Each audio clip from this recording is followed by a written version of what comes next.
हरे कृष्णा। अंतर्राष्ट्रीय कृष्ण भावनामृत संघ ISKCON ISKCON Ayodhya आप सभी भक्तजनों का हार्दिक स्वागत करता है।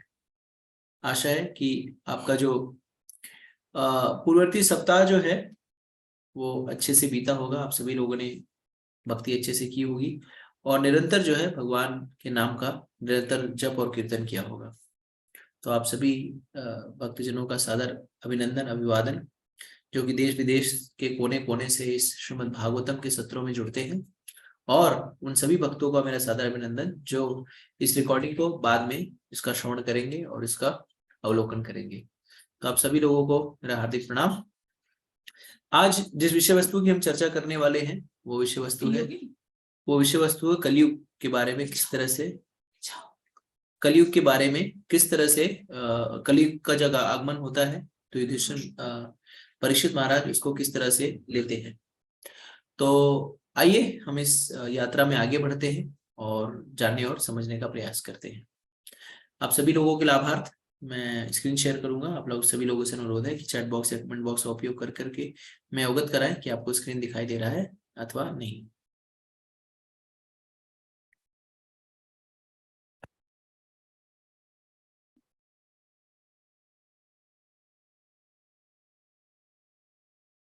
स्क्रीन दिखाई दे रहा हो तो चैट बॉक्स या कमेंट बॉक्स का उपयोग करके बता सकते हैं।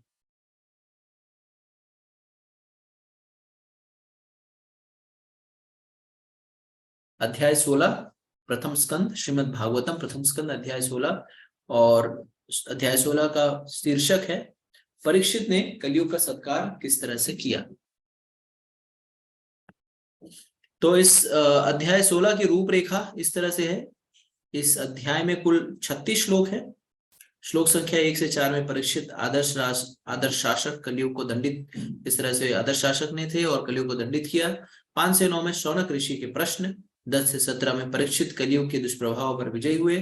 18 से 24 में पृथ्वी और धर्म का विचार विमर्श, और 25 से 36 में पृथ्वी का भगवान से विलय होना व उसका कलयुग के प्रभाव पर विलाप।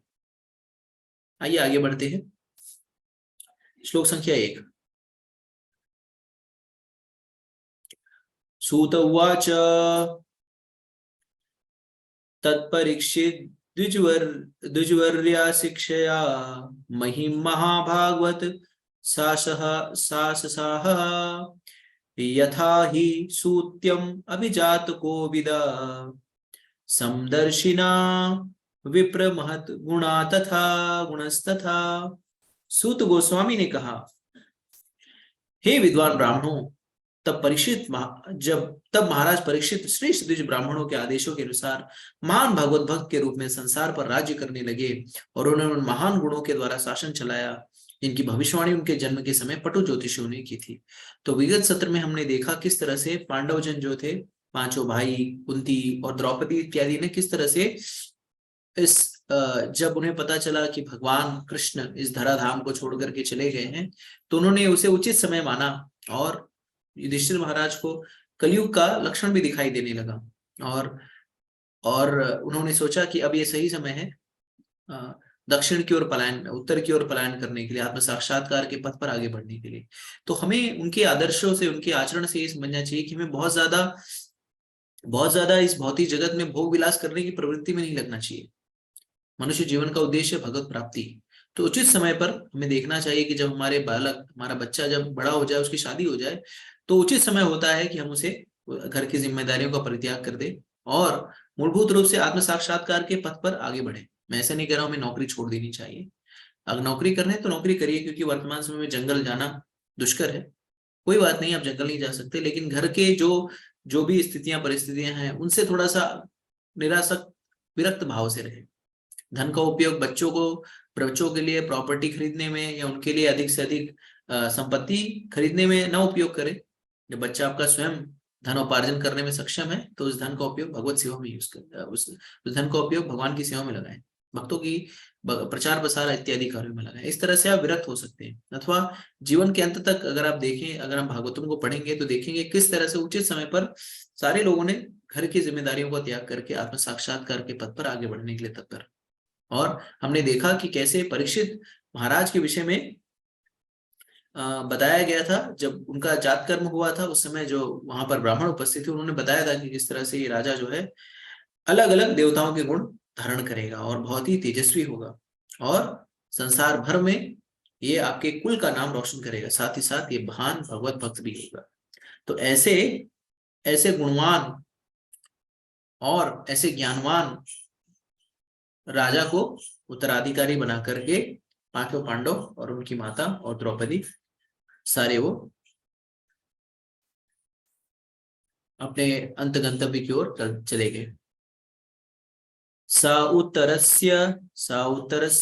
उत्तरस्य तनयाम् उपयेमा इरावतीम् जन्मेजया आदिना चतुर तस्याम उत्पादयत सुतान। राजा परीक्षित ने राजा उत्तर की पुत्री इरावती से विवाह किया और उससे उन्हें ज्येष्ठ पुत्र महाराज जन्मेजय सहित 4 पुत्र प्राप्त हुए। तो अब राजा परीक्षित का भी विवाह हुआ और राजा परीक्षित ने किससे शादी की? इरावती से विवाह किया और उनसे 4 पुत्र प्राप्त हुए, बस 5 पुत्र हुए, जिसमें सबसे बड़े का नाम था जन्मेजय। तो ये उनकी वंशावली के बारे में अब सुत गोस्वामी बता रहे हैं। आजरम अश्वमेधांत्रिं गंगायं भूरि दक्षिणां सार्द्वतं गुरुं कृत्वा देवयत्र अचि गोचरा। महाराज परीक्षित ने कृपाचार्य को अपना गुरु चुनने के बाद गंगा के तट पर 3 अश्वमेध यज्ञ किए। इन्हें आगंतुकों एवं निमंत्रितों को पर्याप्त दर्शन देकर संपन्न किया गया। इन यज्ञों में सामान्य लोग भी देवताओं का दर्शन पा सके। तो अब यहाँ पर देखिए कि किस तरह से पहले के जो राजा होते थे वो राजा सिर्फ राजा बनने के बाद भी उनको मार्गदर्शन करने के लिए आचार्यों की आवश्यकता होती थी। तो जब राज ऋषि कहा जाता है तो राज ऋषि का अर्थ नहीं है कि व्यक्ति सिर्फ राजा रहे और शास्त्रों का ज्ञान हो। उस राजा को राज्य चलाने के लिए जो मंडली है वो सबसे महत्वपूर्ण है कि इसको मार्गदर्शक मंडली में कौन कौन है, क्योंकि नीति निर्धारण यद्यपि राजा की सहमति से होता है लेकिन राजा जो है सारी नीति निर्धारण के जिम्मेदारियों में प्रयुक्त नहीं होता। उसके मतहत जो कर्मचारी हैं वो सारी नीति निर्धारण करते हैं, प्रधानमंत्री तो सिर्फ उसका अनुमोदन करता है। तो अगर नीति निर्धारण करने वाले लोग शास्त्रज्ञ हो, शास्त्रों का उचित ज्ञान हो और उनमें भक्ति का भाव हो तो सारी चीजें जो है वो शास्त्रोचित होंगी। लेकिन अगर जो मार्गदर्शक मंडली में जो लोग हैं वो भौतिक लोग हैं, भोगी लोग हैं और उनको शास्त्रों का उचित ज्ञान नहीं है तो वो सारे कार्यों को करेंगे, उन सारे ऐसी नीति निर्धारण करेंगे जिससे आम जनता से कोई सरोकार ना हो या जनमानस से कोई सरोकार ना हो। और उनकी नीति का मूलभूत उद्देश्य होगा अपने मित्रों को, अपने ऐसे लोगों को लाभ पहुंचाना जिनका मूलभूत उद्देश्य जन कल्याण नहीं है, सिर्फ भौतिक लाभ प्राप्त करना है। तो इसलिए गुरु का होना, प्रामाणिक गुरु का होना बहुत महत्वपूर्ण है और हर व्यक्ति को गुरु की आवश्यकता पड़ती है। तो आप देखिए कि चाहे वो आध्यात्मिक ज्ञान हो या भौतिक ज्ञान, हर जगह अगर आप देखें भगवत गीता की शुरुआत में ही जब अर्जुन दुविधापूर्ण स्थिति में गया तो भगवान को उसने अपना गुरु माना और उसके दुविधा का निराकरण हुआ। उसी तरह से परीक्षित महाराज भी क्या करें, कृपाचार्य को अपना गुरु माने, उनको गुरु के रूप में स्वीकार किया और उनके बताए गए निर्देशों पर वो कार्य करेंगे। तो हमें समझना होगा कि गुरु की आवश्यकता हमें सदैव होती है और प्रामाणिक गुरु अगर हमारे जीवन में हो, हमारा मार्गदर्शन कर रहा हो तो हमारा जीवन जो है सार्थक है। लेकिन प्रायः लोग प्रामाणिक गुरु के पास नहीं जाना चाहते। लोग प्रायः ऐसे गुरु को धारण करना चाहते हैं जो उनके मन की बात करे, जो उनको अच्छा लगे वो बातें करें और उनको कोई रोक टोक ना करे। उनको सिर्फ वो क्योंकि गुरु की आकांक्षा धन पे होती है, जो शिष्य होता है वो धन देता है और शिष्य आध्यात्मिक उन्नति के लिए प्रयासरत अथवा नहीं, उससे कोई फर्क नहीं पड़ता। उसे सिर्फ धन चाहिए होता और शिष्य को भी एक नाम मात्र का गुरु चाहिए होता है। तो ऐसे संबंधों का कोई लाभ नहीं है। यहाँ पर कृपाचार्य को, जैसे श्रील प्रभुपाद जी को कई बार लोगों ने कहा, प्रभुपाद जी आप ऐसा बताते हैं कि प्रधानमंत्री को ऐसा होना चाहिए, राष्ट्राध्यक्ष को ऐसा होना चाहिए, तो आप क्यों राष्ट्राध्यक्ष नहीं बन जाए? तो श्रील प्रभुपाद जी ने कहा कि मैं राष्ट्राध्यक्ष नहीं बनना चाहता, मैं राष्ट्राध्यक्ष का गुरु बनना चाहता हूँ। क्यों? राष्ट्राध्यक्ष बनने में कोई लाभ नहीं है, लेकिन मार्गदर्शन करने में एक राष्ट्र के अध्यक्ष को, क्योंकि साधु राष्ट्राध्यक्ष बनकर के क्या करेगा? साधु का कार्य है राष्ट्राध्यक्ष का मार्गदर्शन करे, जैसे वो सदमार्ग पर चल करके, शास्त्रों पर चल करके इस तरह से नीति निर्धारण करे जिससे जनमानस को लाभ।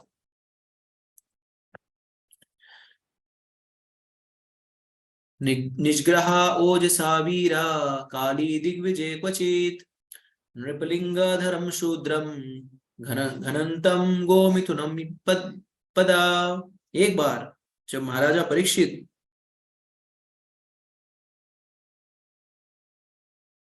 जब महाराज परीक्षित विश्व दिग्विजय करने निकले तो उन्होंने देखा कि कलयुग का स्वामी जो शूद्र से भी निम्न था, राजा का वेश धारण करके गाय तथा बैल की जोड़ी के पांव पर प्रहार कर रहा था। राजा ने उसे पर्याप्त दंड देने के लिए तुरंत पकड़ लिया। तो यहाँ पर देखिए कलयुग का जो आगमन होता है वो इसी जैसे भगवान जो है नमो ब्रह्मण देवाय गो ब्रह्मणिताय च जगत हिताय कृष्णाय गोविंदाय नमः। तो कलयुग का जो सबसे सर्वप्रथम लक्षण है कि कलयुग में जो है गो, क्योंकि गो गाय और ब्राह्मण या ज्ञानी इन व्यक्तियों का तिरस्कार होगा। जैसे कहते नहीं है एक दिन ऐसा कलयुग आएगा, हंस चुगेगा दाना तिनका और कौवा मोती खाएगा। तो कलयुग में ये कलयुग का लक्षण ही है, जो आपको दूध जो आपका पोषण करेगा, लोग अपने पोषणकर्ताओं को ही मारेंगे और जो उनका शोषण करेगा उसको सर पे बिठा के रखेंगे। तो आप देखिए कि जो लोग अच्छे कार्य करते हैं, जो आध्यात्मिक चेतना को शुद्ध करने के लिए जो कार्य करते हैं, उन लोगों को सुनने के लिए कोई भी आतुर नहीं होता। लेकिन अगर कोई अश्लील बातें करे, अश्लील वार्ताएं करे, अश्लीलता को फैलाए और किसी तरह के आरोप प्रत्यारोप लगे, गाली गलौज करे, तो ऐसे लोगों को श्रवण करने के लिए लोग बहुत से मिल जाते हैं। तो यहाँ पर देखें कि सबसे सर्वप्रथम कलयुग का प्रहार कहाँ पे था। कलयुग में क्या होता है, एक शूद्र से भी निम्न व्यक्ति, यानी ऐसा व्यक्ति जो वर्णाश्रम में भी नहीं आता, ऐसा व्यक्ति क्या कर रहा है, राजा का वेश धारण कर रहा है। तो इसका अर्थ है कि बहरूपीय, कलयुग में बहरूपियों की बहुतायत में होगी संख्या। तो आप देखिए लोग जो है वो सिर्फ चोला पहन लेते हैं और चोले के नाम पर वो कुछ भी अपना नाम रख लेते हैं। मैं ये स्वामी हूँ, मैं ऐसा हूँ, मैं ऐसा मौलाना हूँ, मैं ये पादरी हूँ। फर्जी, उन्हें कोई ज्ञान नहीं, लेकिन फिर भी चोला पहन करके वो लोगों को ठगने के लिए पहुंचते हैं। और क्या करते हैं, गाय तथा बैल की जोड़ी पर पांव पर प्रहार करने। ये कलयुग जो है, जो कि बहरूपिया है, वो क्या कर रहा है, गाय और बैल के पैरों को तोड़ रहा है। और राजा ने क्या देखा, राजा ने जब देखा कि ये गाय और बैल को मार रहा है तो राजा उसको तुरंत पकड़ के दंडित करने लगा। तो इसका अर्थ क्या है परीक्षित, हमें क्या समझ में आता है कि जब हम प्रजा की बात करते हैं तो प्रजा, वर्तमान समय में प्रजा कौन होता है, वर्तमान समय में प्रजा इस प्रजातंत्र में प्रजा सिर्फ मनुष्य होते हैं। लेकिन मनुष्यों के लिए जो सारी पंचवर्षीय योजनाएं बनती हैं वो किसके लिए, किसके कल्याण के लिए होती है, मनुष्यों के, जो कॉल मनुष्य हैं उनके लिए सारे मनुष्य कल्याण की योजनाएं बनाई जाती हैं। लेकिन जो पशुएं हैं, विशेष करके जो जो मूक जीव हैं, उनको मरने के लिए, उनको मारे जाने के लिए उन्हें कसाई घर में छोड़ दिया जाता है। दुर्भाग्य की बात है, भारत जो कि वर्तमान समय में जो विश्व गुरु है, जिसमें जीव दया जो है वो बहुत ही महत्वपूर्ण है। तो मैंने ऐसा सुना कि अभी भी जो है भारत जो जो कहते हैं चमड़ा व्यापार में सबसे सबसे सर्वश्रेष्ठ है। और प्रतिदिन अभी भी जो है कत्ल खाने जो है भारत में बहुतायत में है, जहां पर मूक जीवों को मारा जाता है। तो गोहत्या तो पाबंद है ही, लेकिन फिर भी इतर जो जीव हैं उनको मारा जाता है। तो भारत जैसे देश में जहां पर जीव दया की बातें की जाती है, तो राजा का कार्य होता है कि प्रजा चाहे जो भी उसका संरक्षण करने का दायित्व है। ऐसा नहीं कि सिर्फ मनुष्यों के लिए कानून बनाया जाए और पशुओं को कसाई घरों में मारने के लिए छोड़ दिया जाए। तो जहां पर जीव हत्या इस तरह से होगी, वहां पर कभी खुशहाली का, कभी भी शांति नहीं हो सकती। अगर एक पिताजी हैं, उनके 4 बच्चे हैं और एक बच्चा जो है मूक बधिर है, वो चल नहीं पाता, लूला लंगड़ा है, और 3 बच्चे बोले कि पिताजी ये जो हमारा तीसरा जो मतलब 2 भाई बोले, बड़े भाई जो चल फिर सकते हैं, बोल सकते हो, कहें कि जो हमारा तीसरा भाई वो मूक बधिर है, बोल नहीं पाता, बधिर है, सुन नहीं पाता, चल नहीं पाता, तो ये क्या है, हमारे ऊपर भार है। तो अगर आप कहें तो इसको हम मार करके खत्म कर देते हैं, जिससे कि ये हमारा भार कम हो जाएगा। तो पिताजी क्या बोलेंगे, हाँ मार दो बेटा। पिताजी कभी नहीं बोलेंगे, पिताजी बोलेंगे मैं इसका भरण पोषण कर रहा हूँ, मैं इसके खाने की व्यवस्था कर रहा हूँ, तू है कौन इन्हें मारने वाला। तो उसी तरह से जब ये सारे निर्जीव जीव जब कसाई घरों में जाते होंगे, मारे जाते होंगे अलग अलग तरह के नाम पर, तो परमात्मा को भी क्रोध आता होगा, परमात्मा को भी। उसके लिए ये जघन्य पाप कर्म है, और जो भी इसमें संलिप्त होता है, ऐसा कहा जाता है कि अगर जब हम किसी जीव की हत्या करते हैं तो उसके रोए भर, और जितने रोए हैं उतनी बार हमें जन्म लेना पड़ता है, और उतनी बार हमें उसी योनि में जन्म ले।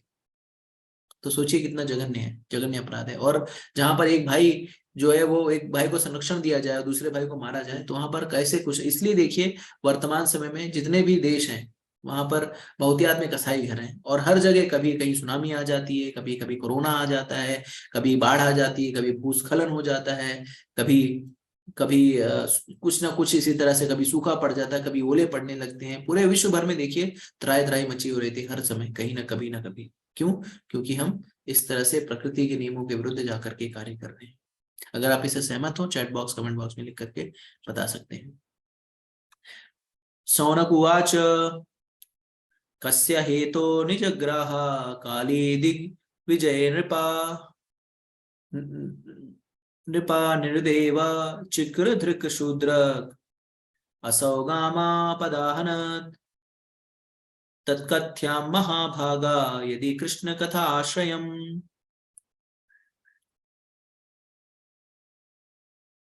शौनक ऋषि ने पूछा, महाराज परीक्षित ने उसे केवल दंड क्यों दिया जबकि वह शूद्रों में अधम था? उसने राजा का वेश बना रखा था तथा गाय पर पाद प्रहार किया था। ये सब घटनाएं यदि भगवान कृष्ण की कथा से संबंधित हो तो कृपया इनका वर्णन करें। तो यहाँ पर शौनक शौनक जो ऋषि हैं, उन्होंने जब इस घटना को सुना कि राजा ने क्या किया, एक व्यक्ति जो कि बहरूपिया था और राजा का रूप धारण करके गायों को मार रहा था, तो राजा ने उसको छोड़ क्यों दिया, उसे क्यों दंड दिया, उसको उसे उसे इतना मतलब उसे छोड़ क्यों दिया, या उसके साथ क्या किया। और साथ ही साथ जो विशेष विषय वस्तु उन्होंने पूछी है कि क्या ये कथा कृष्ण से संबंधित है क्या। तो अगर ये कथा कृष्ण से संबंधित हो तो आप जो है हमें इस कथा के बारे में बताइए, लेकिन अगर कृष्ण से संबंधित नहीं हो तो इसको छोड़ दीजिए। तो इसी तरह से जो भक्ति में अग्रसर व्यक्ति है, उसे कैसे पता चले कि क्या करनी योग्य कार्य है या क्या करनी है क्या नहीं करनी है। ऐसे कि जो भी कार्य हम करते हैं उस कार्य को अवलोकन करिए, उसको जांचिए, उसको परखिए, उसको इस कसौटी पर तौलिए कि ये कार्य करने से क्या मेरा कृष्ण के प्रति आकर्षण बढ़ेगा क्या। अगर उसका उत्तर हाँ में आता है तब तो वो कार्य करने योग्य है, लेकिन अगर उसका उत्तर ना में आता है तो कार्य करने योग्य नहीं है। तो हमें यही समझना है कि जो भी कार्य करें उस कार्य को करने से अगर हमारी कृष्ण की भक्ति, कृष्ण का प्रेम और कृष्ण के प्रति निष्ठा बढ़ती है तो हमें उस कार्य को करना चाहिए। अगर नहीं तो हमें वो कार्य कितना भी अच्छा हो उसको हमें तुरंत त्याग कर देना चाहिए।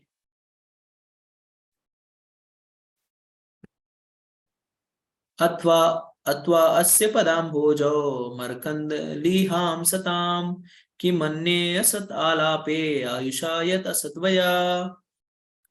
भगवान के भक्त भगवान के चरण कमलों से प्राप्त मधु को चाटने के आदि हैं। उन कथा प्रसंगों से क्या लाभ जो मनुष्य के बहुमूल्य जीवन को व्यर्थ नष्ट करते हैं। तो भगवान के भक्त जो है वो भगवान के चरण कमलों के प्राप्त मधु को चाटने के, तो भगवान की जो कथा अमृत है उसको प्राप्त करना चाहते हैं। लेकिन जो जो मूर्ख व्यक्ति हैं वो क्या करते हैं, वो कथा अमृत में रस नहीं लेते, उनको ग्राम्य कथा में आनंद आता है।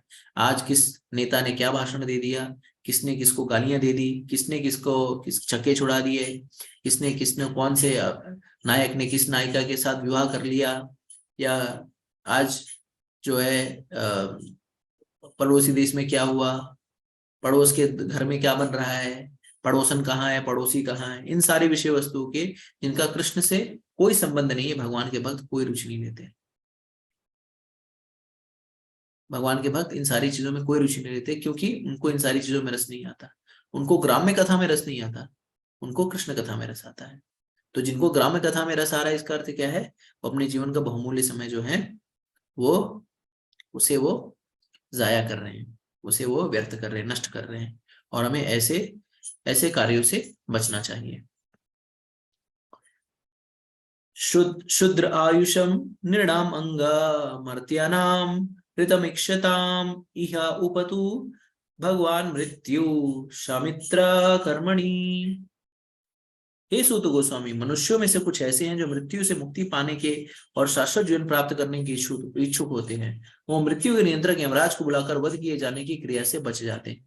तो जो व्यक्ति, यहाँ पर इसका मतलब यह है कि जो व्यक्ति भगवान की भक्ति में संलिप्त होता है, भगवान के नाम का जप करता है, भगवान को अपने जीवन का केंद्र बनाता है, तो ऐसा व्यक्ति जो है यमराज से भी बच जाता है, अगर जो भगवान की भक्ति कर रहा है। क्योंकि यमराज की जो परिधि है वो भगवान के भक्तों के जीवन, भगवान के भक्त उनकी परिधि में नहीं आते। जो व्यक्ति भगवान की भक्ति नहीं करता, ऐसे लोग जो है यमराज की परिधि में आते। न कश्चित् मृते तावत् यावत् अस्ते यान्तका एतत् अर्थम ही भगवान आहुत परम ऋषिभिः अहो निरलोके पीते हरिलीलामृतम वचा। जब तक सबों की मृत्यु के कारण यमराज यहाँ पर उपस्थित हैं, तब तक किसी की मृत्यु नहीं हो। ऋषियों ने मृत्यु के नियंत्रक यमराज को आमंत्रित किया है, जो भगवान के प्रतिनिधि हैं। उनकी पकड़ में आने वाले सारे जीव को भगवान के दिव्य लीलाओं की इस वार्ता के रूप में मृत्यु रहित अमृत का श्रवण करने का लाभ उठाना चाहिए। तो जब यहाँ पे शौनक आदि ऋषियों की जब ये कथा चल रही थी, तो यमराज वहां पे स्वयं उपस्थित थे। तो इसका अर्थ क्या है कि अगर इस जगत में अगर मृत्यु का जहां प्रवेश नहीं होता, वो कौन सी जगह है? मृत्यु का जहां पे हरि कथा हो रही है। तो जहां पर भगवान उपस्थित होते हैं वहां पर यमराज का कार्य नहीं चलता। तो भगवान कहाँ पर उपस्थित होते हैं? तो भगवान से नारद मुनि पूछते हैं कि आप कहाँ रहते हैं? तो भगवान कहते हैं नामे वसति वैकुंठे रोगी योगिनाम हृदयेषु वा यद् गायन्ति मद्भक्ता तत्तिष्ठामि नारदा। तो जहां पर मेरे भक्त मेरे नाम का गुणगान करते हैं, कीर्तन करते हैं और नाम का जप करते हैं, हरे कृष्णा कृष्णा कृष्णा हरे हरे, हरे राम राम राम हरे हरे, ऐसे जगह पर मैं स्वयं निवास करता हूँ। और जहां पर भगवान का निवास है, जहां कृष्ण तहा नहीं माया अधिकार, तो जहां पर भी भगवान का निवास है वहां पर यमराज कभी भी आ नहीं सकते, या यमराज की सत्ता वहां पे नहीं चलती। तो मैं दावे के साथ पुख्ता रूप से कह सकता हूँ कि आप सभी लोग जो भी इसका श्रवण कर रहे हैं इस समय, इस हरि कथा को या भगवान की दिव्य लीलाओं को या श्रीमद भागवतम को, आप सभी लोग जो है यमराज के पासे से बाहर है जब तक आप श्रवण करते रहेंगे। तो तब तक यमराज आपको स्पर्श भी नहीं कर सकते। क्यों? क्योंकि आप भगवत सत्ता के अंतर्गत है। समझ में आ गया हो? चैट बॉक्स कमेंट बॉक्स का उपयोग करके बता सकते हैं। मंदस्य मंद प्रगस्य वयमंदर आयुष्य आयुष्य च वये निद्राया हिते नक्तम दिवा च व्यर्थ कर्म भी। अल्प बुद्धि तथा कम आयु आलसी मनुष्य रात को सोने में तथा दिन को व्यर्थ कार्य में बिता देते हैं। तो जो अल्पायु जो मूर्ख व्यक्ति होते हैं वो क्या करते हैं? रात को सोते हैं और दिन को ऐसे कार्यों में लगाते हैं जिनका कृष्ण से कोई संबंध नहीं होता। तो अगर आप सिर्फ सोने और व्यर्थ के कामों में अपने जीवन को लगा रहे हैं तो क्या कर रहे हैं? अपने जीवन को आप जो है मूर्ख है, मंद है, कम बुद्धि वाले, आलसी। तो हमें ये मनुष्य जीवन जो मिला है वो आत्म साक्षात्कार करने के लिए मिला है। और अगर हम इसे सोने में, हम कहते हैं ना जो सोया तो खोया, जो जागा तो पाया। तो किस चीज को सोया? तो सोया एक स्वाभाविक रूप से एक हम ऐसे कह सकते हैं सोना एक क्रिया है। लेकिन सोने की क्रिया क्या है? अगर कोई आत्म साक्षात्कार या भगवत ज्ञान के प्रति जो अज्ञानी है वो वास्तविकता में जागते हुए भी सो रहा है। लेकिन अगर कोई व्यक्ति आत्म साक्षात्कार के पथ पर अग्रशील है, अगर वो आत्म साक्षात्कार के पथ पर कार्य कर रहा है तो सोते हुए भी जागता है। क्यों? क्योंकि इसकी चेतना जो है सदैव कृष्ण में लगी रहती है, क्योंकि इसकी चेतना जो है सदैव कृष्ण के लिए कार्य करती रहती है। तो अगर कोई व्यक्ति भगवत चेतना से युक्त नहीं है तो वो कार्य अपने भोग के लिए करेगा। लेकिन अगर कोई व्यक्ति भगवत चेतना से युक्त है, भगवद गीता श्रीमद् भागवतम इत्यादि के ज्ञान से आच्छादित है, तो जो भी कार्य करेगा वो कृष्ण की प्रसन्नता के लिए करेगा, कृष्ण की प्रसन्नता के लिए करेगा। जो भी धनोपार्जन करेगा वो किसके लिए करेगा? कृष्ण के लिए करेगा। इस तरह से वो सदैव जब कृष्ण के लिए सारे कार्य करेगा तो ये भौतिक आसक्ति, भौतिक कार्य या भौतिक कर्मफल उसको स्पर्श भी नहीं कर पाएंगे। और वो सारे कार्य करते हुए भी, जो कि सारा कार्य कृष्ण को समर्पित है, जो सारे कार्य करते हुए भगवान के धाम को प्राप्त हो। सूत उवाच यदा परीक्षित कुरु जांगले अवसतः कलिम प्रविष्टम निज चक्रवर्तिते निश्चम्य वर्तमान तीप्रियम तथा सरासनम संयुग शौंडी आददे। सूत गोस्वामी ने कहा, जब महाराज परीक्षित कुरु साम्राज्य की राजधानी में रह रहे थे तो अपने राज्य की सीमा के भीतर कलयुग के लक्षणों को प्रवेश होते देखा। जब उन्हें इसका पता चला तो उन्हें यह रुचिकर प्रतीत नहीं हुआ, लेकिन इससे उन्हें उसके विरुद्ध लड़ने का अवसर अवश्य प्राप्त हो सका। अतः उन्होंने अपने धनुष बाण उठाया और सैनिक कार्रवाई के लिए सनद्ध हो गए। तो उन्होंने जब देखा कि कलयुग का प्रभाव बढ़ रहा है तो उन्हें अच्छा नहीं लगा। जैसे युधिष्ठिर महाराज ने भी देखा कि कलयुग का प्रभाव बढ़ रहा है तो क्या किए? बोले कि अब उचित समय है, यहाँ से हम पलायन कर दें। तो परीक्षित महाराज जो कि राजा थे, सम्राट थे, उन्होंने जब देखा कि कलयुग का प्रभाव उनके राज्य में बढ़ रहा है तो उससे लड़ने के लिए उद्यत हो गए। स्वलिंकृतं श्यामतुरंग योजितं रथं मृगेन्द्र ध्वजम् आश्रिता पुरात् वृतो वृतो रथ अश्व द्विपति युक्तया स्वासेनया दिग्विजया निर्गतः।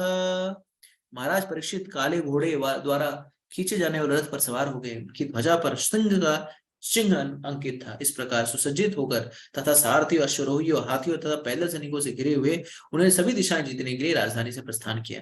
अब जो है क्या, काले घोड़े से। अगर आप सभी को याद होगा तो अर्जुन के घोड़ों का रंग क्या था, चैट बॉक्स में लिख करके बता सकते हैं। और अर्जुन की ध्वजा पर कौन, क्या यहाँ पर सिंह अंकित है, तो अर्जुन की ध्वजा पर क्या अंकित था, अगर किसी को याद है तो चैट बॉक्स में लिख करके बता सकते हैं। तो इस तरह से अपनी सेना को लेकर के वो युद्ध करने के लिए आगे बढ़े।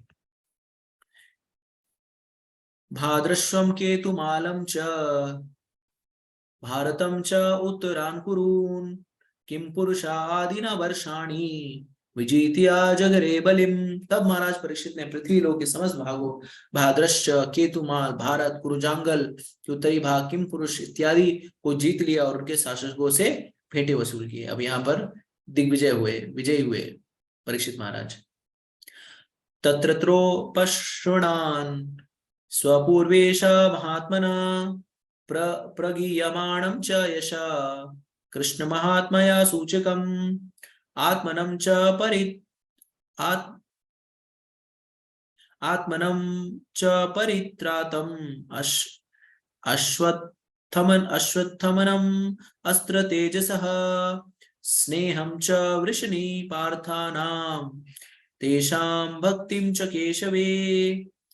केशवे तेभ्यं परम संतुष्ट प्रीति उज्जितालोचना महाधनानि वांसांसी ददौहारान् महामना। राजा जहां कहीं भी जाता उन्हें निरंतर अपने अपने उन्हें निरंतर अपने उन महान पूर्वजों का यशोगान सुनने मिलता जो सभी भगवत भक्त थे, तथा भगवान श्री कृष्ण के यशस्वी कार्यों की गाथा सुनने को भी मिलती। वे ये भी सुनते कि किस तरह वे स्वयं अश्वत्थामा के ब्रह्मास्त्र के प्रचंड ताप से भगवान कृष्ण द्वारा बचाए गए थे। लोग वृष्णि तथा प्रथा वंशियों के मध्य अत्याधिक स्नेह का भी उल्लेख करते क्योंकि प्रथा भगवान केशव के प्रति अत्याधिक श्रद्धावान थी। राजा ने ऐसे यशोगान करने वालों से अत्याधिक प्रसन्न होकर परम संतोष के साथ अपनी आंखें खोली। उदारतावश उन्होंने प्रसन्न होकर उन्हें मूल्यवान मालाएं तथा वस्त्र भेंट किए। तो देखिए हम कहते हैं ना ख्याति, ख्याति इस भौतिक जगत में जैसे ही व्यक्ति मरता है ना वैसे ही लीला खत्म हो जाती है। कोई पूछता भी नहीं, कोई कुत्ता भी नहीं पूछता इन ख्याति को। तो सबसे बड़ी ख्याति क्या है मालूम है इस जगत में, भक्त। भक्ति की ख्याति जो है ना वो चिरकाल तक रहती है, उसका यशोगान गुणगान जो है चिरकाल तक रहता है। बाकी कितने सांसद, कितने विधायक, कितने राजनेता आए गए और चले गए, कोई पूछता भी नहीं है। कितने उद्योगपति आए और चले गए, कोई पूछता नहीं है। उनके जब जब आते हैं ना, कितने राजे महाराजे आए और चले गए, कोई पूछता ही नहीं। खाली उनकी जब जयंतियां आती हैं तो उनकी जो मूर्तियां लगी होती है जिनपे साल भर कबूतर विष्टा करते रहते हैं, उसको महानगर पालिका वाले अगर नगर निगम वाले आते हैं, जिस झाड़ू से वो लोग क्या करते हैं, शौचालय को साफ करते हैं, सड़कों को नालों को साफ करते हैं उसी झाड़ू से और उसी गंदे पानी से जिससे वो पेड़ों को सिंचन करते हैं, यहाँ वहां सड़कों को धोते उसी पानी से, उन जो महान व्यक्तित्व को धोते हैं उसी गंदे पानी से और उसी झाड़ू से जो नगर निगम के कर्मचारी उसी झाड़ू से उस विष्टा को, जो कबूतर पूरे 364 दिन इस पे कबूतर विष्टा करते हैं, उसे साफ करते हैं और उसके अगले दिन में माल्यार्पण होता है और जैसे माल्यार्पण होकर के लोग निकालते हैं वैसे फिर उस पे कबूतर आकर विष्टा करने लगते हैं। तो ख्याति इसको नहीं कहते। या सरकार बदली तो आपके उस जगह को भी नष्ट कर दिया जाएगा। आज जब तक सरकारें हैं तब तक आपका नाम है, जैसे सरकारें बदली उसका भी नामकरण करने में उनको देर नहीं लगेगी। तो कितने राजे महाराजे, उद्योगपति, धनपति, कुबेरपति गए और कोई पूछता नहीं है। हम अपने परिवार के लिए बहुत वो होते हैं ना, परिवार का मैं संपत्ति बना दूं, संपत्ति बना दूं। अरे आपका पुत्र ही चाहे कितनी भी संपत्ति बना दे आपको नहीं पूछेगा, बहुत पूछता है। जैसे मृत्यु होती वैसे फोटो उठा के बाहर फेंका जाता है। अच्छा बहुत अच्छा पुत्र है तो क्या करेगा, चलो आपकी फोटो रखेगा, लेकिन जैसे ही आपका एक जनरेशन, एक पीढ़ी बदली, जैसे ही पोता जब आएगा, जब वो बड़ा होगा ना तो उस फोटो को उठाकर फेंक देगा। अरे कौन है दादा, छोड़ो इनसे मेरा क्या लेने देना। ठीक है, आप में से कौन है जो अपने बाप दादाओं के चित्रों को रोज माल्यार्पण करते हैं, कोई भी नहीं होगा। कोई भी नहीं है यहाँ पर। आप में से कितने लोग हैं जिनको अपनी 8 पीढ़ियों का नाम पता है? बताइए चैट बॉक्स में लिख करके, मुझे 8 पीढ़ियों का नाम पता है। कुछ एक ही होंगे जिनको नाम पता है।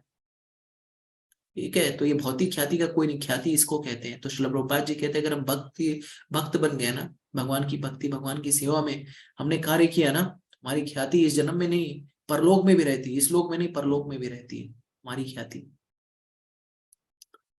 तो हमें भक्त बनना है। ये भौतिक चीजें तो आती जाती है, भगवान की सेवा में आप कितना, आप में से कितने लोग हैं जो भगवान की सेवा में धन खर्च करने के लिए उद्यत होते हैं? अभी कोई, हम चले जाते हैं किसी शादी ब्याह में तो लाखों रुपया, लड़की की शादी है तो लाखों रुपया खर्च कर देंगे। कहीं घूमने जाना है तो हाँ हजारों लाखों रुपया खर्च कर देंगे। कहीं पे कोई रोग पकड़ लिया तो लोग, व्यक्ति बोलेंगे लाखों रुपया ले लो साहब, मेरी जान बचा लो बस, करोड़ रुपया खर्च कर देंगे। लेकिन भगवत सेवा में अगर किसी से कहा जाए तो फिर जेब में जैसे हाथ में बहुत हाथ भारी हो जाता है हमारा। फिर हम अपना बजट देखने लगते हैं, हम ये देखने लगते हैं मेरा बजट इतना नहीं है, मेरा वो इतना नहीं है, हम ये नहीं है वो नहीं। बाकी सारी चीजों के लिए हमारे पास धन वैभव सब रहता है, लेकिन व्यर्थ की चीजों के लिए जिससे हमारे को कोई लाभ नहीं होगा, एक रत्ती का लाभ नहीं। लेकिन हम फिर भी सोचते हैं इससे हमारी ख्याति हो जाएगी। लेकिन असल ख्याति यहाँ पर है कि परीक्षित महाराज जहां भी जा रहे हैं उनको क्या सुनने मिल रहा है? उनके ये सुनने मिल रहा है कि उनका परिवार कितना भगवत भक्त है। वो छोड़ दीजिए, अभी भी किसी परिवार में कोई भक्त निकल जाता है, अरे उसके बालक कोई बोलता है अरे इनके पिताजी बहुत भक्त आदमी है, और वो 4 पीढ़ियों तक चलता रहता है कि अरे ये लोग बहुत भक्त आदमी है। जाने दो। अमीर को सम्मान सिर्फ धन देकर दे करता है व्यक्ति, कि ये व्यक्ति अमीर है तो उसके पास धन है तो उसका सम्मान करता है। लेकिन भक्त का सम्मान जो है ना वो हर जगह होता है, वो चाहे जहां जाए, चाहे अमीर हो गरीब हो, बोलेगा भक्त है इसको प्रणाम करो, साधु व्यक्ति है। ठीक है, तो अमीर का सम्मान, धनवान का सम्मान कहीं हो नहीं हो वो फर्क नहीं पड़ता, लेकिन जो साधु व्यक्ति होता है उसे राजनेता से लेकर के, अभिनेता से लेकर के, और अमीर गरीब सब उसको सम्मान देते हैं। क्यों? क्योंकि भक्त है। तो भक्त के आगे सब लोग झुकते हैं क्योंकि जानते हैं साधु वृत्ति है। प्रधानमंत्री के बहुत सारे विरोधी होंगे जो उसके सामने नहीं झुकते होंगे, राष्ट्रपति के बहुत सारे विरोधी होंगे जो सम्मान प्रकट नहीं करते होंगे, लेकिन कोई नीच से नीच, दुष्ट से दुष्ट व्यक्ति भी होता है ना, तो साधु को वो नहीं करता, साधु को परेशानी, अरे जाने दे यार साधु व्यक्ति है, इससे कौन मुंह लगेगा, जाने दे, छोड़ दे इसको, छोड़ दो साधु है जो। तो इस तरह से हमें भक्त बनने की आवश्यकता है। अगर भक्त बन गया, कोई तिलक लगाया, कंठी लगाया, जपमाला लिया ना, तो कितना भी दुष्ट व्यक्ति हो ना उसके प्रति अनादर नहीं करेगा। कितना भी बड़ा व्यक्ति हो देखेगा ना वो बोलेगा बैठने दीजिए साधु, साधु महात्मा। ठीक है, तो ख्याति ऐसी होनी चाहिए। बाकी तो पैसा धन तो वैश्य भी कमा लेती है, उसका क्या है। तो यहाँ पर जहां भी जा रहे हैं उनके बाप दादाओं की ख्याति का गुणगान हो रहा है, यश गान हो रहा है। तो हमें भक्त बनने की आवश्यकता है, भगवान की सेवा में अपने जीवन को देने की आवश्यकता है। बाकी तो बहुत सारे लोग आए और चले गए, क्या करना है। हम आएंगे खाली रजिस्टर जो बदलेगा, मृत्यु होगी हमारी, हमारे जो बैंक बैलेंस के एफडी हैं और हमारे जो प्रॉपर्टी के कागजात हैं वो हमारे पुत्रों के नाम पे ट्रांसफर हो जाएगी बस। और उसके बाद जैसे ही वो ट्रांसफर हुई उसके बाद आपकी फोटो जो 1 साल 2 साल 3 साल रहेगी उसका उठा के फेंक दिया जाएगा उसको कूड़ेदान में। ठीक है, कितने लोग बताइए आपके पर दादाजी की फोटो आपके पास है या उस पर आप माल्यार्पण करते हैं, उनकी तिथि को याद है? कोई नहीं होगा। इक्का दुक्का को छूट जाएगा, कोई नहीं होगा। क्या उन्होंने आपके लिए संघर्ष नहीं किया क्या? हाँ, कितनी चोरी की, कितनी चकारी की, कितने लोगों का हक हिस्सा मारा, आपके लिए संपत्तियां इकट्ठा की, लेकिन हम उनको याद करते हैं नहीं? याद करते। तो हमें भक्त बनने की आवश्यकता है। भक्त बन जाएंगे ना तो हमारी ख्याति अपने आप हो जाएगी। ठीक है, समझ में आ गया हो तो चैट बॉक्स में लिख करके बता सकते हैं।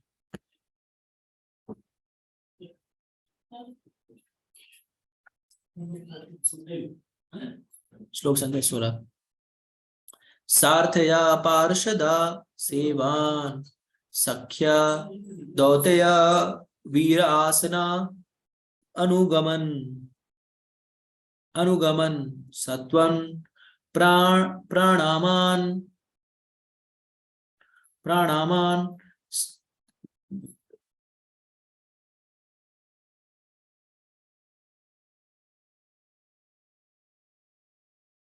प्राणाम स्निग्धेषु पांडुषु जगत प्राणितं च विष्णु भक्तिम करोति न प्रति चरणारविंदे। महाराज परीक्षित ने सुना कि जिन भगवान कृष्ण विष्णु की आज्ञा का पालन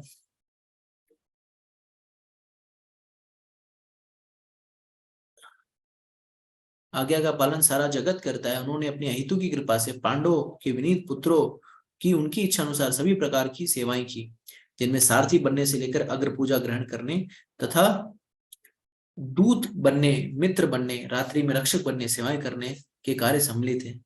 उन्होंने सेवक की भांति पांडवों की आज्ञा का पालन किया और आयु में छोटों की भांति उन्हें प्रणाम किया। जब महाराज परीक्षित ने यह सब सुना तो ये भगवान के चरणों कमलों की भक्ति में अभिभूत हो उठे। तो यहाँ पर जब उन्होंने सुना कि किस तरह से भगवान ने किस तरह से अपने भक्तों के लिए क्या क्या सेवाएं नहीं की, अग्र पूजा लिया, सारथी बने, यहाँ तक जूता भी उठाया, और जो भी उनके लिए संरक्षण सिक्योरिटी गार्ड भी बने, सारा कुछ उन्होंने कार्य किया। और जब ये सारी चीजें परीक्षित महाराज ने सुनी तो उनकी भगवान के प्रति उनका प्रेम जो है और बढ़ गया। तस्य एवं वर्तमानस्य पूर्वोषम वृत्तिन अनवहम न आति दूरे किलाश्चर्यम आश्चर्यम यत आसीत तत निबोध में। अब तुम लोग मुझसे वह घटना सुन सकते हो जो तब घटी जब महाराज परीक्षित अपने पूर्वजों की उत्तम वृत्तियों के विषय में सुनते हुए तथा उन विचारों में डूबे अपने दिन रात बिता रहे थे। तो इस तरह से भगवान की लीलाओं के बारे में सुन सुनकर परीक्षित महाराज जो अभिभूत हो रहे थे और आनंद से उनके बारे में चिंतन कर रहे थे।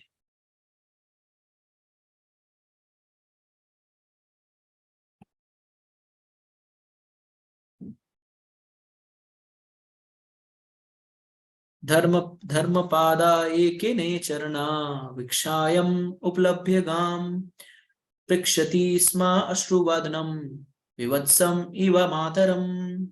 साक्षात धर्म बैल के रूप में विचरण कर रहा था, उसे गाय के रूप में साक्षात पृथ्वी मिली जो ऐसी माता के समान शोकाग्रस्त दिखाई पड़ रही थी जो अपने पुत्र को खो चुकी हो।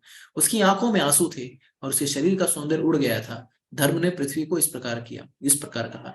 तो अब यहाँ पर धर्म जो है वो बैल के रूप में है और माता साक्षात माता पृथ्वी जो है वो गाय के रूप में है। और गाय, अब माता क्या, पृथ्वी माता का मुखमंडल कैसा है, जैसे कोई माता को सबसे प्रिय जो है अपना बालक होता है, अपना बच्चा होता है, और जो माता अपने बच्चे को खो देती है वो बहुत दुखी होती है। क्यों? क्योंकि उसने उसकी बहुत सेवा। आजकल कलयुगी माएँ हैं जो अपने बच्चों को मार भी देती, तो उनका कुछ कहना नहीं है, लेकिन ये सतयुग की बात हो रही है, द्वापर युग त्रेता युग की बात हो रही है। कलयुग में तो माताएं ही अपने बच्चों को मारने को तुली हुई है, तो उनका तो कुछ कहना ही नहीं, कलयुग का लक्षण है। धर्म उवाच कश्चित् भद्रे अनामयम् आत्मनस्ते वीक्षयासि मलयात् ईषत् मुखेन आलक्ष्ये भवतिम् अंतराधिं दूरे बंधुं सोचसी कंचनाम्ब।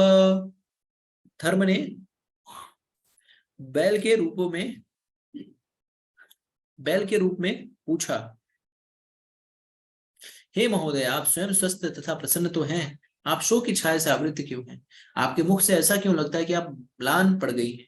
क्या आपको कोई भूतरी रोग हो गया है या आप किसी दूर स्थित संबंधी के विषय में सोच रहे हैं? अब जैसे हम कभी भी देखते हैं हमारा कोई बहुत ही निकट का संबंधी अगर वो दुखी रहता है तो हम उसे सोचते हैं कि यार तुम्हारे दुख का क्या कारण है, कुछ सही हो गया क्या, घर पे सब ठीक है, मम्मी के यहाँ पे सब ठीक है, परिवार में सब ठीक है, बच्चे सब ठीक हैं, फाइनेंशियल कोई दिक्कत है क्या? तो उसी तरह से धर्म भी जो है धरती माँ से पूछ रहे हैं। पादे पादे न्यूनम सोचसी मैं माँ एक पादम आत्मनम वाविर्शले भोक्षमाणायम अहो सुरादीन ऋतयज्ञ भागान प्रजा उतास्वित भगवती अवर्षति। मेरे 3 पांव नहीं रहे और अब मैं केवल एक पांव पर खड़ा हूं। क्या आप मेरी इस दशा का शोक कर रही हैं या इस बात पर कि अब आगे अवैध मांस भक्षक आपका शोषण करेंगे, या आप इसलिए दुखी हैं कि अब देवताओं को यज्ञ की बलि में से अपना हिस्सा नहीं मिल रहा क्योंकि इस समय कोई यज्ञ संपन्न नहीं हो रहा, या आप दुर्भिक्ष तथा सूखे के कारण दुखी हैं, जीवों की लिखित हो रही है। अब यहाँ पर तरह तरह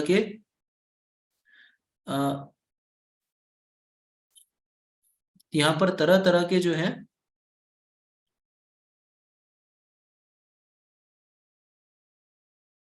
यहाँ पे तरह तरह के जो लोग हैं, तरह तरह के जो दुर्घटनाएं हो सकती हैं उसके बारे में यहाँ पर धर्म जो है बता रहे हैं बैल के रूप में। तो क्या कह रहे हैं, मेरे पाँव 3 पाँव नहीं, तो बैल के 3 पाँव टूट चुके हैं, एक ही पांव पर बैल खड़ा है कलयुग में धर्म। क्या आप इस दशा के लिए शोक कर रही हैं कि मेरी दशा जो मैं एक ही पांव पे खड़ा हूं इसके लिए शोक कर रही हैं, या आप अवैध मांस भक्षक आपका शोषण करेंगे, या ये सोचकर कि कलयुग आ गया है और इसमें क्या करेंगे, गायों को मार करके खाया जाएगा, या आप इसलिए दुखी हैं कि देवताओं को यज्ञ की बलि में अपना हिस्सा नहीं मिलेगा। क्यों? क्योंकि कलयुग में कोई यज्ञ करेगा ही नहीं और कर भी नहीं रहे हम लोग किसी प्रकार का यज्ञ, क्योंकि इस समय कोई यज्ञ संपन्न नहीं हो रहा है। कलयुग में किसी प्रकार का लोग कोई यज्ञ संपन्न नहीं कर पा रहे। अरे उनसे बोलिए सत्यनारायण या कोई हवन करवा ले, तो हवन करवाने से अरे यार घी 600 रुपए किलो, कौन हवन कराएगा? तो 600 रुपए किलो, या 600 नहीं, अब तो 1200-1400 रुपए किलो है। तो लोग बोलते हैं इतने में 2000-2500 खर्चा करूंगा, 2000 बचत हो जाएगी। तो जाने दो, हम लोग क्या करेंगे, खाली पूजा आरती कर लेते, यज्ञ वगैरह नहीं करेंगे। तो ऐसी स्थिति है लोगों की आज। या दुर्भिक्ष तथा सूखे के कारण, क्योंकि कभी बाढ़ आ जाएगी, कभी सूखा पड़ जाएगा, इसके कारण से आप दुखी हो रही है। अरक्षमाणा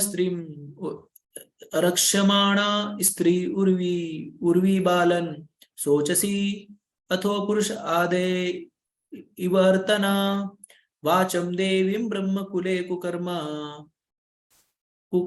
ब्रह्मकुले कुकर्मणि अब्रह्मणे राजकुले कुलक्षयान।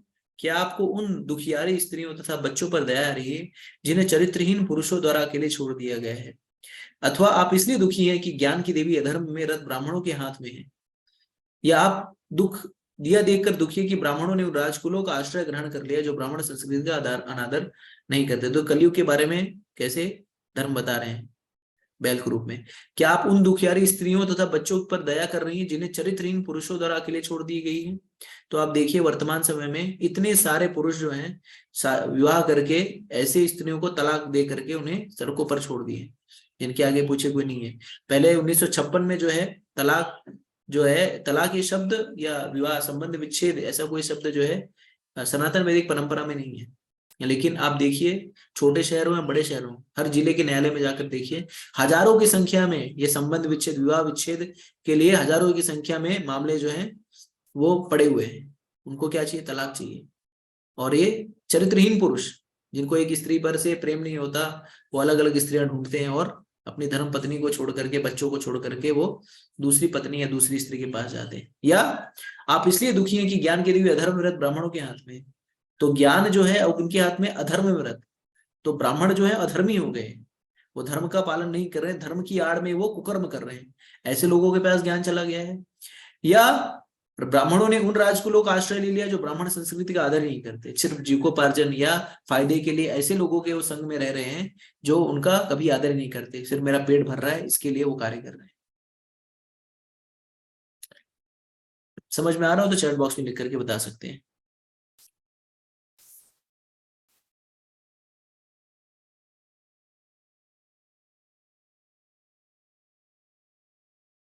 किम शत्रुबंधुम कलीना उपसृष्टान राष्ट्राणी ते अवरोपितानि इतस्तथा वा अशन पानवास स्नान व्यसा उन्मुख जीवलोकान। अब तथाकथित प्रशासक इस कलयुग के प्रभाव से मोहग्रस्त हो गए हैं और इस तरह उन्होंने राज्य के सारे मामलों को अस्त व्यस्त कर रखा है। क्या आप इस कुव्यवस्था के लिए शोक कर रही हैं?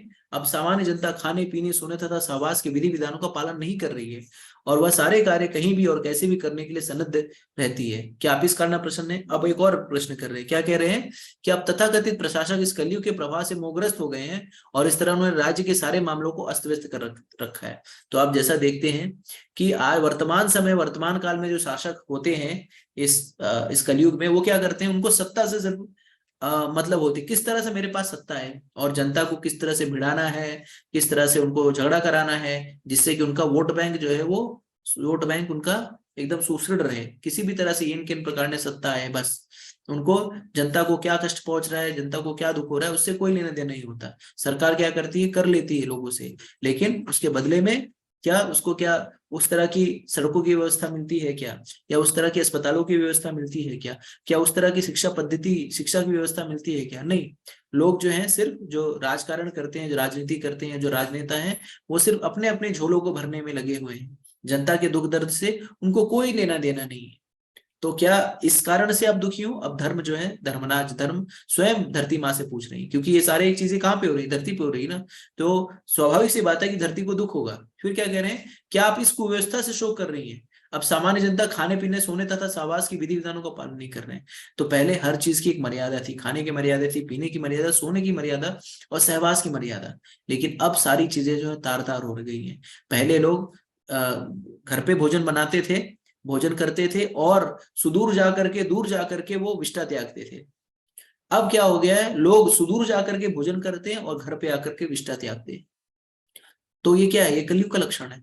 अब देखिए, अब ऐसी व्यवस्था हो गई, पति पत्नी कोई कोई जो है भोजन नहीं बनाता, भोजन जो है वो बाहर से आता है, भोजनालय से भोजन आ रहा है।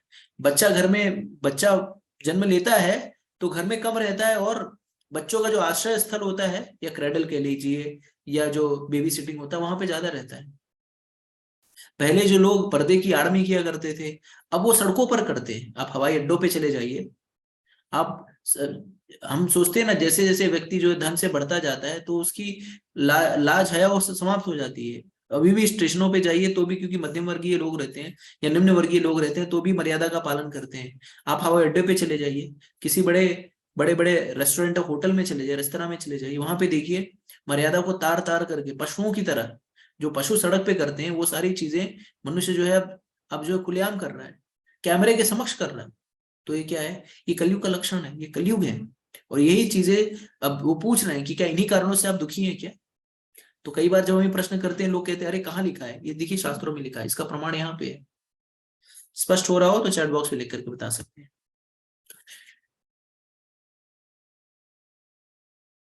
यदम्बते भूरि भार अवतारा, कृतावतारस्य हरे धरीति अंतरहितस्य स्मरति विसृष्टा कर्मणि निर्वाण विलंबितानि। हे माता पृथ्वी, पूर्ण पुरुषोत्तम भगवान हरि ने तुम्हारे भारी बोझ को उतारने के लिए श्री कृष्ण के रूप में स्वयं उतार लिया। यहाँ के उनके सारे कार्य दिव्य हैं और मोक्ष पथ को पक्का करने वाले हैं। अब आप उनकी अनुपस्थिति में, उपस्थिति से विहीन हो गई है, शायद अब आप उन्हीं कार्यों को सोच रही हैं और उनकी अनुपस्थिति से दुखी हो रही हैं। तो अब यहाँ पे कह रहे हैं कि भगवान यहाँ से चले गए हैं और उनके चले जाने के शोक के कारण आप दुखी हो रही हैं क्या।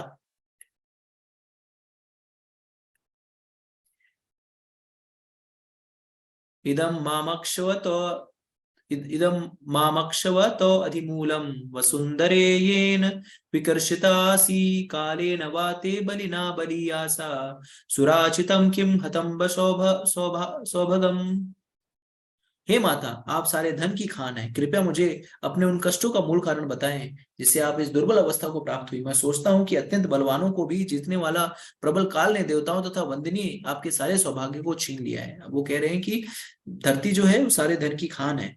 हाँ, और अब धन की खान हो, इतना सौभाग्य है, सब कुछ उसके पास है, लेकिन फिर भी धरती माँ जो है वो दुर्बल हो चुकी है। तो अब धर्म पूछ रहे हैं कि क्या काल की वजह से आपका सौभाग्य छिन तो नहीं गया, ये समय ही ऐसा आ गया कि आपका सब, क्योंकि समय, हर समय ना हो एक समाना, तो समय किसी को नहीं छोड़ता, चाहे वो राजा हो या रंक हो, समय बदलते देर नहीं लगता। तो हमें अब यहाँ पर उस समय की बात करें, क्या काल के कारण इस तरह से आपकी स्थिति तो नहीं हो गई है। धरण्युवाच भवान् हि वेद तत्सर्वं यन्मा धर्मानुपक्ष्यसि चतुर्भिवर्तसे येन पादलोके सुखावये। गाय के रूप में पृथ्वी देवी ने बैल रूप से धर्म रूप पुरुष को इस प्रकार उत्तर दिया, हे धर्म, आपने मुझसे जो भी पूछा है वो आपको ज्ञात ही हो जाएगा। मैं आपके उन सारे प्रश्नों का उत्तर देने का प्रयास करूंगी। कभी आप भी अपने चारों पांवों द्वारा पालित थे और आपने भगवान की कृपा से सारे विश्व में सुख की वृद्धि की थी। तो धर्म, भगवान के इस धराधाम पर आने की क्या क्या कारण होता है, परित्राणाय धर्म संस्थापनार्थाय। तो भगवान क्या करते हैं, सारे दुष्टों को मारकर धर्म की संस्थापना कर देते हैं। तो अब वहां पर परोक्ष रूप से धरती माता कह रही है कि अब जो है, पहले आप क्या थे, चारों पैरों पे खड़े थे जब तक भगवान उपस्थित थे, लेकिन भगवान के जाने के बाद अब क्या हो गया, अब जो है आपकी भी स्थिति बदल गई। कैसे बदली, आगे देखते हैं। सत्यम शोषम क्षमा, सत्यम शोषम दया, शांति त्याग संतोषार्जवम, शमोदमस्तपा तपः साभ्यम तिक्षो रोप्रतिशुतम, ज्ञानम विरक्ति ऐश्वर्य शौर्य तेजो बलम स्मृति, स्वातंत्र्य कौशलम कांति, धैर्य मादम मेव च, प्रागलभ्यम प्रशया शील सहवोजो बलम भगा, गांभीर्य स्थैर्य मासिक्त्यं कीर्तिमानो अनहं अंकृति एतचान्यं च भगवान् नित्य यत्र महागुणा पार्थाय महात्वामि मिक्षाधीनं व्यन्ति समकर्हि चेत् तेनहं गुणपात्रेण श्रीनिवासेन संप्रतं प्रप्तं शोचामि रहतिं लोकं पापमना कलिनेक्षितम्।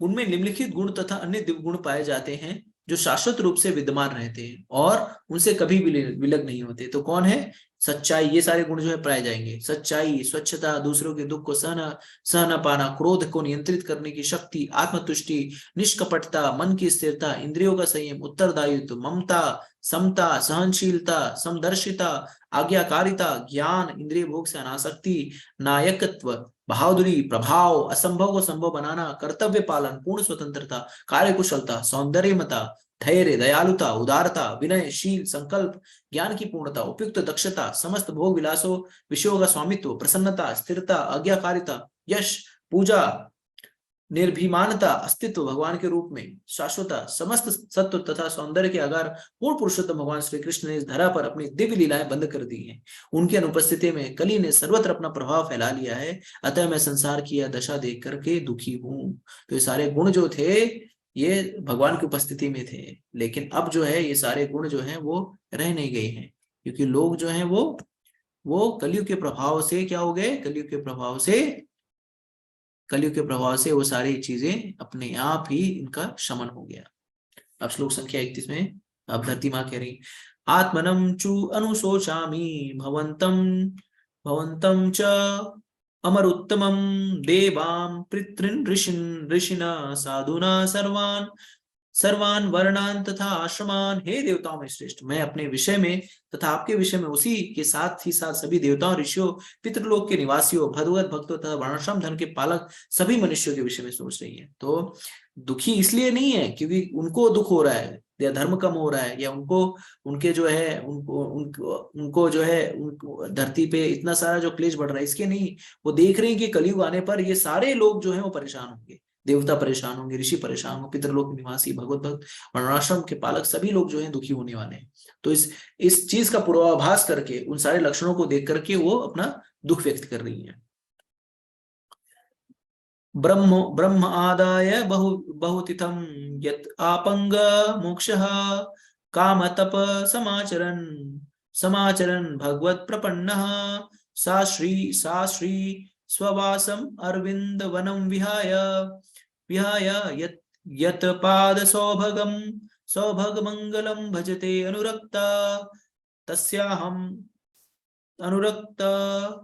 तस्याहम अब्ज कुलिश अंश केते श्रीमत् पदे भगवता समलिंगकृत अंगी त्रीनति अरोचे उपलभ्य ततो विभूतिम लोकान् व्यसृज्य दुत्तस्य समयन्तिम तदन्ते।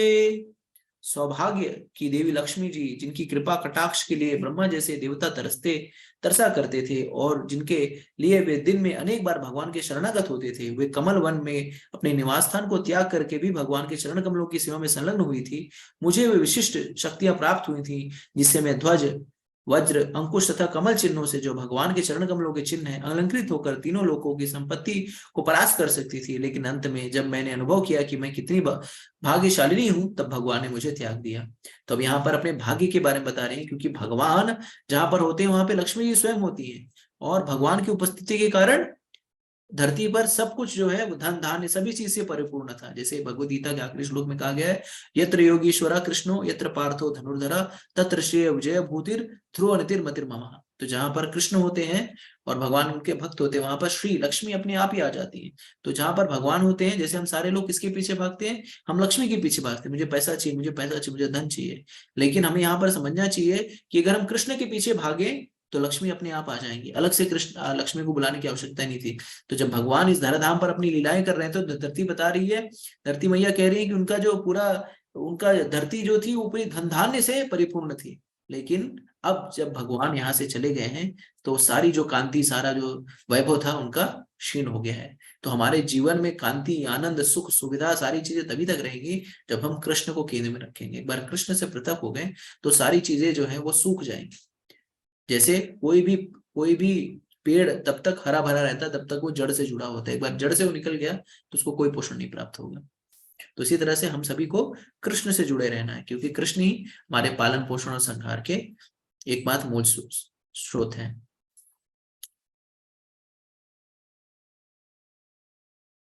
यो वै मम अतिभरम असुरवंशम रागयम अक्षहोणी अक्षहोणी सतम अपानुदत् आत्मतंत्रः त्वं त्वं दुस्तम उन्पादम आत्मनि पौरुषेण पौरुषेण संपादयन् युधशूरम्यम अविभृत अंगम। हे धन पुरुष, में नास्तिक राजाओं द्वारा नियोजित अत्याधिक सैन्य समूह के भार से बोझिल हो उठी थी और अब भगवान की कृपा से उससे उबर सकी हूँ। इस प्रकार आप भी कष्टप्रद अवस्था में थे और खड़े भी नहीं हो सकते थे। इस तरह आपको भी उबारने के लिए यदुवंश में वे अपनी अंतरंगा शक्ति से अवतरित हुए। तो जब भगवान की अवतरित हुए, परित्राणाय साधूनां विनाशाय च दुष्कृतां, तो धरती मैया जी थी वो दुष्टों से, जो दुष्ट लोग थे उनसे बोझिल हो चुकी थी। इतने सारे दुष्टता फैल गई थी, इतने सारे कुकर्म फैल चुके थे। लेकिन भगवान ने क्या किया? भगवान ने उन सारे कुकर्मियों को एक साथ ही बुलाकर उनका सफाया कर दिया, दुष्टों का संहार कर दिया। तो वही धरती मैया कह रही है कि उन दुष्टों के संहार से जो बोझ था मेरे ऊपर, वो सारा बोझ, पापियों का बोझ जो है वो हल्का हो गया। का वै सेहत विरहम पुरुषोत्तमस्य प्रेमावलोक रुचिर्स्मिता बल्गुजल्पे स्थैर्यं सामानम् अहरत मधु मानिनानाम रोमोत्सवा मम यत् अंग्री विकिंटिताया। अतएव ऐसा कौन है जो उन पूर्ण पुरुषोत्तम भगवान के विरह की व्यथा को सह सकता है? वे अपने प्रेम भरी मीठी मुस्कान, सुहावनी चितवन तथा मीठी मीठी बातों से सत्यभामा जैसी प्रियतात्माओं को गंभीरता तथा प्रणय क्रोध हाव भाव को जीतने वाले थे। जब वे मेरी सतह पर चलते तो मैं उनके चरण कमलों की धूल से धस जाती थी और फिर घास से आच्छादित हो जाती, जो हर्ष से उत्पन्न मेरे शरीर पर रोमांच जैसे था। तो भगवान के चरण कमलों की गुणगान करते हुए अब धरती माँ बता रही है कि भगवान कैसे थे। भगवान की प्रेम भरी मीठी मुस्कान, भगवान क्या है? भगवान को मदन मोहन कहा जाता है। तो सारे लोग मदन यानी कामदेव से आकर्षित होते हैं। भगवान जो है कामदेव को आकर्षित करते हैं और वो इतना मीठा बोलते हैं कि कोई भी, चाहे वो रानी हो चाहे कोई भी हो, जो सभी लोग उनसे आकर्षित हो जाएंगे। और धरती माँ कहती है कि जब भगवान उनके ऊपर, धरती के ऊपर चंद्र कमल पे चलते थे तो उनसे उन्हें रोमांच उत्पन्न होता था। तो ये भगवान की महती कृपा है। तयो तरोरेवं कथयतो पृथ्वी धर्मयोस्तदा परीक्षित नाम राज ऋषि प्राप्त प्राचीन सरस्वतीम। जब पृथ्वी तथा धर्म पुरुष इस प्रकार बातों में संलग्न थे तो राज ऋषि परीक्षित पूर्व की ओर बहने वाली सरस्वती नदी के तट पर पहुंच गए। तो जब यहाँ पर ये बातें चीतें हो रही थी धर्म के रूप में बैल की, जो कि एक पैर पे था, और गाय माता जो कि दुखी थी। क्यों? क्योंकि कलयुग के प्रभाव से सारा कुछ जो है उल्टा सीधा हो रहा था। कोई भी व्यक्ति जो है वो सही कार्य में संलिप्त नहीं हो रहा था, सारे जो है उल्टे कार्य कर रहे थे और भगवान के जाने के बाद अधर्म का जो है प्रभाव बढ़ गया था। तो इस तरह से धरती माँ बहुत दुखी थी और धर्म जो है उनसे पूछ रहा था उनके दुख का कारण। तो इस तरह से यहाँ पर इस अध्याय 16 की विवेचना जो है समाप्त होती है। आप सभी से अनुरोध है कि आप सभी लोग जो है, आप देख ही रहे हैं कि किस तरह से कलयुग का प्रभाव, जैसे कई बार लोगों को प्रश्न किया जाता है कि कहाँ पे है, इस कलयुग में क्या होने वाला है, इसके बारे में कहाँ पे लिखा है। तो आप देखिए श्रीमद् भागवतम उसका प्रमाण है कि आज के 5000 वर्ष पूर्व इन सारी घटनाओं जो कि घटित होने वाली है उनके बारे में यहाँ पर विस्तार से वर्णन किया गया है। तो आप सभी लोगों से अनुरोध है कि अभी आगे के जो 1 हफ्ता है या 5 दिन है, जब हम मिलेंगे वापस गीता के भगवद गीता के विषय में जानने से पहले, तो आप सभी लोग इनका अवलोकन कर लीजिए और भक्ति के मार्ग में आगे बढ़ते रहिए। तो आज हमने देखा कि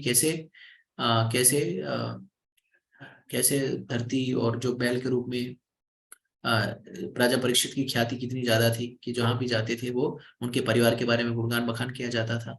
फिर हम देखा किस तरह से कलयुग के प्रभाव से धर्मराज जो कि बैल के रूप में थे और पृथ्वी माँ दुखी थी, तो उनके बीच में बातचीत चलती है कि कैसे कलयुग के प्रभाव से कैसे सारी बुरी चीजें प्रकट हो रही हैं, और भगवान के रहते समय उन्होंने क्या किया, दुष्ट संहार किया। लेकिन अब फिर जो है भगवान के इस तरह धाम को, अपनी लीला को समाप्त करके अपने धाम को जाने के कारण वो दुखी हैं। आगे आगे की कथा हम अगले सत्र में सुनेंगे। तो यहीं पे हम इसको समाप्त करते हैं। हरे कृष्णा।